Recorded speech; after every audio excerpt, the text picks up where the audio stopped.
கேரள மாநிலம் சபரிமலை ஐயப்பன் கோவிலில் கூட்டம் அலைமோதுகிறது. கூட்ட நெரிசலால் பக்தர்கள் பலரும் ஐயப்பனை பார்க்காமலேயே இருமுடி கட்டி நெய் தேங்காயை பம்பை கன்னிமூல கணபதி கோவில் அருகே உடைத்து திரும்பி வருகின்றனர். விவரங்களோடு இணைகிறார் நமது செய்தியாளர் சிவசபாபதி.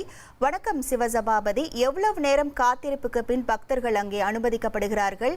அவர்கள் வைக்கக்கூடிய கோரிக்கை என்னவாக இருக்கிறது? விவரங்கள்.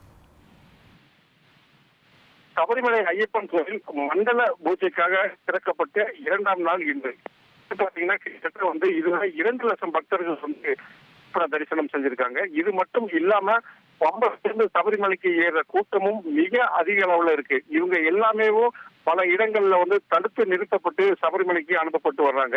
இது மட்டுமல்லாமல் கூட்ட நெரிசல் மிக அதிகமாக இருக்கிறதுனால, தடுத்து நிறுத்தப்பட்டதுனால இங்க பாத்தீங்கன்னா நெரிசல் ஏற்பட்டு பலருக்கு அதாவது சரியான குடிநீர் மற்றும் உணவு கிடைக்காத ஒரு சூழ்நிலையில் இருக்கு. இது மட்டும் இல்லாம அதாவது வசதிகளும் இல்லாம இருக்கு. இதனால பாத்தீங்கன்னா இந்த நெரிசல்ல பலர் மயக்கமடையும் சூழ்நிலையும், பலர் மயக்கமடைந்து இருக்கிற சூழ்நிலையில பாத்தீங்கன்னா சபரிமலையை பக்கத்துல போன பல பக்தர்கள் என்ன செய்யறாங்கன்னா, சபரிமலை ஐயப்பனை தரிசனம் செய்யாமல் மீண்டும் திரும்பி பம்பைக்கு வர்றாங்க. பம்பையில அங்க என்ன செய்யறாங்கன்னா, அவங்க கொண்டு வர அதாவது ஐயப்பனுக்காக கொண்டு வந்த அந்த நெய் தேங்காயை கன்னிமூல கணபதி கோயில் அருகே உடைச்சு தங்களுடைய ஊருக்கு திரும்பி கொண்டு ஒரு சூழ்நிலை இருக்கு. இது மட்டும் இல்லாம பாத்தீங்கன்னா, நெருக்கல்ல இருந்து எரிமேலி செல்லும் பாதையில பாத்தீங்கன்னா கிட்டத்தட்ட ஒரு 10 கிலோமீட்டருக்கு வாகன போக்குவரத்து நெருக்கடி ஏற்பட்டுன்னே சொல்லலாம். ஏன்னா நிலக்கல்ல பாத்தீங்கன்னா வாகனங்கள் நிறுத்தக்கூடிய இடங்கள் சரிவர இல்லாதனாலையும், அது மட்டும் இல்லாம நிலக்கல்ல வாகனங்கள் நிறுத்தம் நிரம்பி வழிவதனாலையும்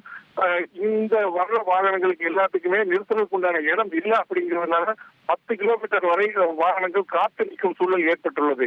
தொடர்ந்து நிலக்கல்ல இருக்கிற வாகனங்கள் எல்லாமே வெளியேறினாலே இந்த வாகனங்களும் அங்க நிறுத்தக்கூடிய ஒரு சூழல் ஏற்படும். இதனால பாத்தீங்கன்னா ஆயிரக்கணக்கான வாகனங்கள் சாலையின் மறுபுறம், அதாவது ஒரு புறத்துல நிறுத்தி வைக்கப்பட்டு காத்திருக்கும் ஒரு சூழல் ஏற்பட்டது. வரும் காலங்கள்ல பாத்தீங்கன்னா இனியும் ஐயப்ப பக்தர்களுடைய கூட்டம் மிக அதிகரிக்கும், வாகனங்களுடைய எண்ணிக்கையும் மிக அதிகரிக்கும். அப்படிங்கிறதுனால கேரள அரசாங்கமும் தேவஸ்வம் போர்டும் அதே மாதிரி போலீசாரும் இதை சரியான முறையில ஒழுங்குபடுத்தினா தான் பக்தர்கள் திருப்திகரமான முறையில, சந்தோஷமான முறையில போய் ஐயப்பனை தரிசிக்க முடியும் அப்படின்னு சொல்லிட்டு ஐயப்ப பக்தர்களுடைய ஒரு கோரிக்கையாகவும் அவர்களுடைய வேண்டுதலாகவும் இருக்கு. உங்கள் விவரங்களுக்கு நன்றி சிவசபாபதி.